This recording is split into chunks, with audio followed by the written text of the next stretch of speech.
نحن الموقعون أسفل أبناء وبنات هذا الوطن العزيز نعبر عن استنكارنا الشديد لما عرفته بعض المدن المغربية مؤخرا من أعمال شغب وفوضى ارتكبها بعض المراهقين والقاصرين، والتي مست بصورة المملكة المغربية المعروفة بالهدوء والأمن والاستقرار.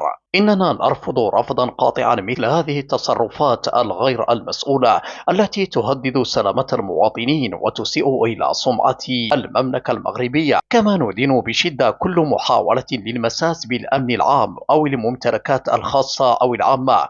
وفي هذا الإطار نعبر عن دعمنا الكامل والغير المشروط للمجهودات الجبارة التي تقوم بها السلطات الأمنية بمختلف تراوينها من أجل حماية الأرواح والممتلكات وصون النظام العام والحفاظ على الاستقرار الذي تنعم به المملكة المغربية. كما نهيب بالأسر والفاعلين التربويين والمجتمع المدني إلى مضاعفة الجهود من أجل تأطير النشئة وتوعيتهم بقيم المواطنة الحقة والسلوك الحضاري، وعاشت المملكة المغربية آمنة مستقرة في ظل الأمن والاستقرار.